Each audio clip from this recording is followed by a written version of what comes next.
बॉलीवुड के शहंशाह कहे जाने वाले सुपरस्टार अमिताभ बच्चन आज अपनी 48वीं शादी की सालगिरह मना रही हैं। जी हाँ, बता दें कि अमिताभ बच्चन और एक्ट्रेस जया बच्चन दोनों की ही शादी को आज 48 साल हो चुके हैं। 3 जून साल 1973 में दोनों ही बिल्कुल सादे से तरीके से एक दूसरे के साथ शादी के बंधन में बंधे थे।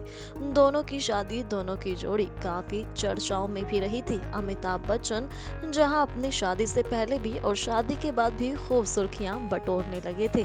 अब इसी के साथ बता दें कि इनकी शादी के बाद कुछ वक्त ऐसा भी रहा जब अमिताभ और जया दोनों का रिश्ता बिल्कुल टूटने की कगार पर था। जब अमिताभ बच्चन का अफेयर चल रहा था बॉलीवुड की सुपरस्टार रेखा संग। इनके अफेयर की खबरें हर रोज आया करती थी। दोनों की प्रेम कहानी की गूंजें हमेशा ही बॉलीवुड के गलियारों में गूंजती रहती थी और ये वो वही वक्त था जब जया बच्चन और अमिताभ का रिश्ता बिल्कुल टूटने की कगार पर था। वह बता दे कि ऐसा भी कहा जाता है कि एक बार तो जया बच्चन ऑन स्क्रीन अमिताभ और रेखा का रोमांस देखकर रोने भी लगी थी। जी हाँ, खबरों की मानी जाए तो ये बात उस वक्त की है जब अमिताभ और रेखा दोनों ने ही फिल्म मुकद्दर का सिकंदर में काम किया था।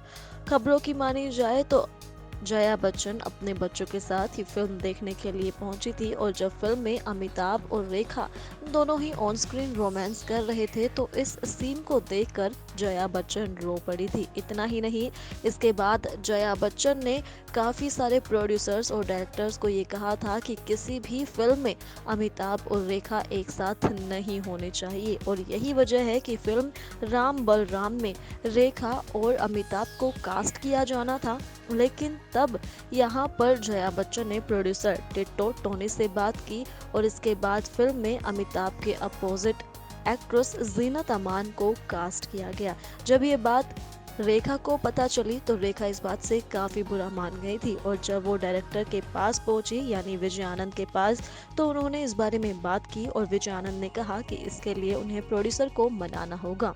और जब रेखा ने फिल्म के प्रोड्यूसर से बात की तो उन्होंने ऐसा ऑफर रखा कि प्रोड्यूसर मना ही नहीं कर पाए। दरअसल खबरों की मानी जाए तो रेखा ने फिल्म राम बलराम बिना फीस के की थी, यानी इस फिल्म में वो अमिताभ के अपोजिट काम करना चाहती थी और उन्होंने इसका एक भी पैसा नहीं लिया।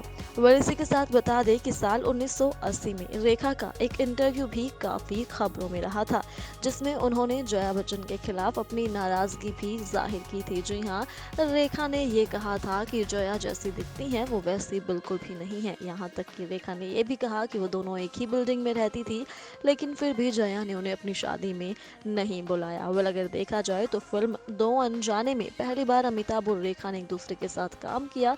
दोनों की जोड़ी यूं तो सुपर डुपर हिट थी लेकिन जब इनके अफेयर की खबरें हर रोज होने लगी तो जया बच्चन से परेशान हो चुकी थी और एक वक्त पर आकर उन्होंने खुद ही इसके खिलाफ काम किया और उसके बाद रेखा अमिताभ बच्चन से हमेशा हमेशा के लिए दूर हो गई। लेकिन जब भी गुजरे जमाने की प्रेम कहानियों की, लव स्टोरीज, अफेयर की बात होती है तो हमेशा ही अमिताभ और रेखा का नाम सबसे ऊपर लिया जाता है। बोला, आपका क्या कहना है इस पूरी खबर को लेकर? आप हमें कमेंट कर जरूर बताएं।